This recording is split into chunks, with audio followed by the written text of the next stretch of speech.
আমেরিকার একটি শহরে ভয়াবহ দাবানলে ব্যাপক ক্ষয়ক্ষতি হয়েছে। বিষয়টাকে অনেকে আল্লাহর আযাব, গজব হিসেবে দেখছেন। এটা আসলে তাই কিনা, এজন্য উল্লাস করা যাবে কিনা?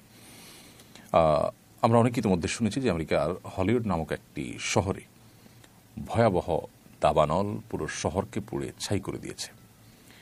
টানা 2 দিনের অধিক সময় ধরে শুধু পুড়ছে তো পুড়ছেই এবং কোনোভাবে সে আগুন থামছে না।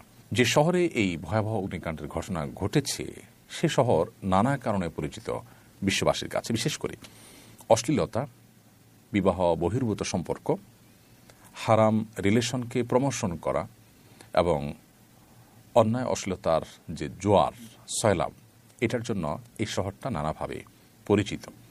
মানুষ নানাভাবে সেটিকে জানে এই অশ্লীলতার সূতিকাগার হিসেবে।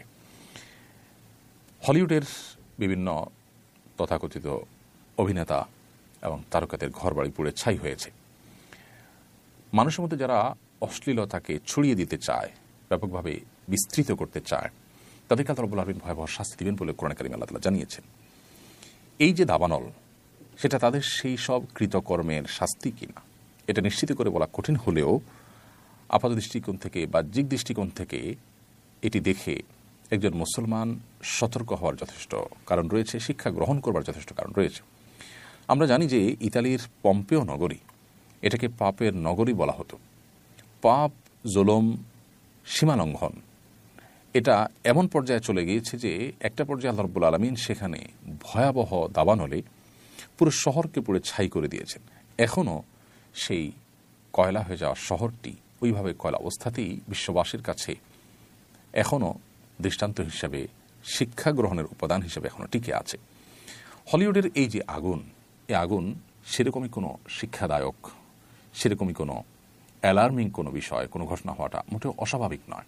একজন ইমানদার এখান থেকে শিক্ষা গ্রহণ করবে, উল্লাস নয়, বরং এখান থেকে শিক্ষা গ্রহণ করাটাই হতো আমাদের কর্তব্য, যে আমরা আল্লাহর অবাধ্যতার পথে যাওয়া, হারাম বা অন্যায়ের পথে যাওয়া থেকে আমরা বিরত থাকবো। আমরা যদি আল্লাহর অবাধ্যতার পথে যাই, আল্লাহ রাব্বুল আলামিন ছাড় দেন, কিন্তু একটা সময় আল্লাহ তাআলা পাকড়াও করেন।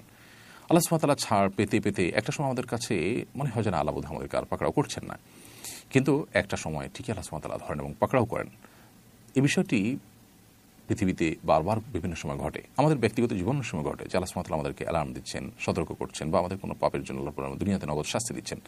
আমরা খুব কম মানুষের শিক্ষা গ্রহণ করি, যেন আমাদের শিক্ষাটা এখান থেকে গ্রহণ করা উচিত।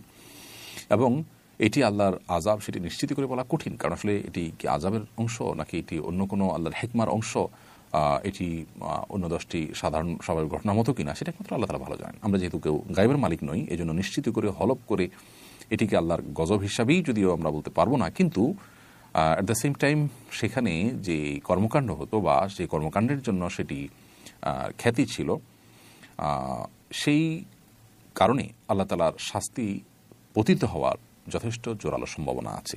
বিধায় সেই সম্ভাবনা মাথায় রেখে এই সম্ভাবনার কথা বলা, এটাকে দোষণীয় বলা যাবে না। তবে হ্যাঁ, নিশ্চিত করে আমরা হয়তো কোনো সিদ্ধান্ত এখানে দিতে পারবো না, যেহেতু ওহীর রাস্তা বন্ধ হয়ে গেছে। রাসূলুল্লাহ থাকলে বলতে পারতেন যে এটা আল্লাহর পক্ষ থেকে আযাব হিসেবে আল্লাহ তাআলা প্রেরণ করেছেন। এখানে অবশ্য আরেকটি বিষয় গুরুত্বপূর্ণ, তা হলো আমরা জানি গাজাও পড়ছে, হলিউডও পড়ছে। পার্থক্য অবশ্য একটা বেশ পরিষ্কার, সেটা হলো গাজার মানুষজন মুসলমান, তিনি একজন মুসলমান হিসাবে তারা আখিরাতে বিশ্বাসী। দুনিয়া যদি পড়েও যায় মুসলমানের, তারপর তার আখিরাতের অনন্ত অসীমকালের যে যাত্রা, সেখানকার সুখ এবং জান্নাত থাকলেই তার এই পুড়ে যাওয়াতে তার জন্য তেমন কোনো ভয়াবহ বিপদের কারণ বা ক্ষতির কারণ ব্যাপারটা সেরকম নয়। কিন্তু যারা আখিরাতে বিশ্বাসী নন, তাদের তো দুনিয়াটাই সব, তারা যদি দুনিয়ায় পুড়ে যায় তাদের আর থাকলোটা কি? আল্লাহ তাআলা আমাদেরকে ঈমান এবং তাকওয়ার চর্চায় অগ্রগামী হওয়ার তৌফিক দান করুন। পৃথিবীর প্রত্যেকটা ঘটনা থেকে শিক্ষা গ্রহণ করার তৌফিক দান করুন। আমরা চাই হলিউডে কেন, পৃথিবীর যে কোনো প্রান্তে থাকা মানুষজন তারা আল্লাহর বাধ্যগত